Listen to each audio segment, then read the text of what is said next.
इस वीडियो को गौर से देखिए। ये है राष्ट्रीय लोक जनशक्ति पार्टी प्रमुख पशुपति पारस, जो अब एनडीए के पूर्व सहयोगी हो चुके हैं। इस वीडियो में पशुपति पारस कह रहे हैं कि हमारी पार्टी के साथ नाइंसाफी हुई है और अब मैं तय करूंगा कि कहां जाना है। मैंने बहुत ईमानदारी, बहुत लगन से, वफादारी से मैंने एनडीए की सेवा की। आज भी मैं माननीय प्रधानमंत्री जी का शुक्रगुजार हूँ और मैं आज भी वो देश के नेता हैं, बड़े नेता हैं, लेकिन हमारी पार्टी के साथ और व्यक्तिगत रूप से हमारे साथ नाइंसाफी हुई। इसलिए मैं भारत सरकार के कैबिनेट मंत्री से मैं त्याग पत्र देता हूँ। पशुपति पारस के इस बयान के बाद अब सवाल उठ रहा है कि आखिरकार पशुपति पारस इंडिया अलायंस का दामन थामेंगे या फिर 2024 के रण में निर्दलीय चुनाव लड़ेंगे। दरअसल कल देर शाम बिहार की 40 लोकसभा सीटों के लिए एनडीए ने सीट शेयरिंग की घोषणा कर दी, जिसमें बीजेपी, जेडीयू, लोक जनशक्ति पार्टी रामविलास, राष्ट्रीय लोक मोर्चा और हम के बीच सीटों का बंटवारा हो गया। बीजेपी 17, जेडीयू 16, लोक जनशक्ति पार्टी रामविलास को 5, एचएएम को 1, आरएलएसपी को 1 सीट पर चुनाव लड़ने का ऐलान किया गया और पशुपति पारस को आउट कर दिया गया। भारतीय जनता पार्टी 17 सीटें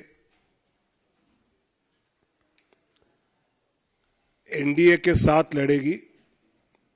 जनता दल यूनाइटेड 16 सीटों पर एनडीए के साथ लड़ेगी। लोक जनशक्ति पार्टी 5 सीटों पर, हिंदुस्तानी अवाम मोर्चा 1 सीट पर और राष्ट्रीय लोक मोर्चा 1 सीट पर। जिसके बाद पशुपति पारस ने सीट शेयरिंग फॉर्मूले को लेकर सख्त नाराजगी जताई और कहा कि उन्होंने बहुत ईमानदारी से एनडीए की सेवा की है। पीएम नरेंद्र मोदी देश के बड़े नेता हैं, लेकिन हमारी पार्टी और व्यक्तिगत रूप से हमारे साथ नाइंसाफी हुई है। बाद में उन्होंने मोदी कैबिनेट से भी इस्तीफा दे दिया। पशुपति पारस के इस्तीफे पर बिहार के डिप्टी सीएम विजय सिन्हा ने क्या कुछ कहा, सुनिए। कि भारतीय जनता पार्टी एनडीए गठबंधन सबका सम्मान करती है और सबको अवसर देती है।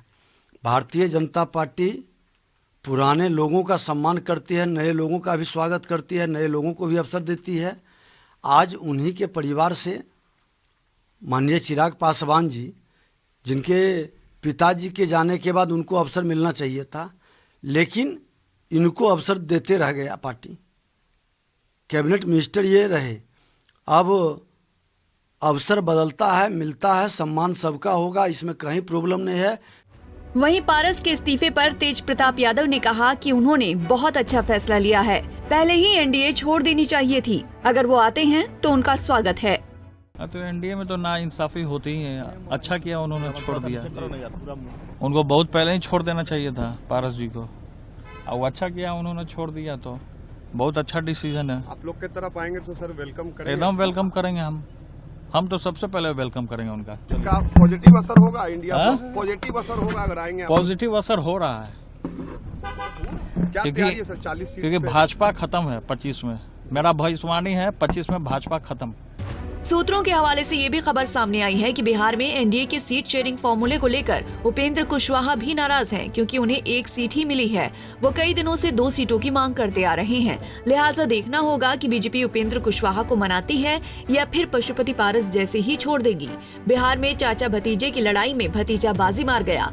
सूत्रों के मुताबिक पशुपति पारस की पार्टी आरजेडी के संपर्क में है और संभावना जताई जा रही है कि आज या कल में पशुपति पारस बड़ा ऐलान कर सकते हैं। चाचा भतीजे के बीच मेन लड़ाई हाजीपुर सीट को लेकर थी।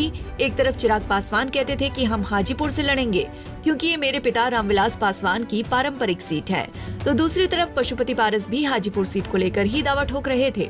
बता दें कि 2019 में हाजीपुर सीट से लोकसभा का चुनाव जीतकर पशुपति पारस सांसद बने थे, जिसके बाद प्रधानमंत्री नरेंद्र मोदी ने अपने मंत्रिमंडल में उन्हें जगह दी थी और केंद्र में मंत्री बनाया था। लेकिन 2024 में होने जा रहे लोकसभा के चुनाव में बीजेपी ने भतीजे चिराग पासवान को तरजीह दी और चाचा पशुपति पारस को सीधे नजरअंदाज कर दिया।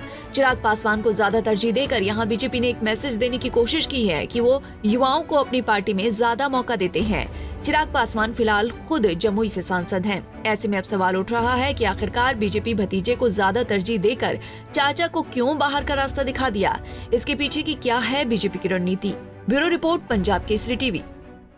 हमसे जुड़े रहने के लिए हमारे YouTube चैनल को सब्सक्राइब करें और नई वीडियो की नोटिफिकेशन के लिए बेल आइकॉन को दबाएं।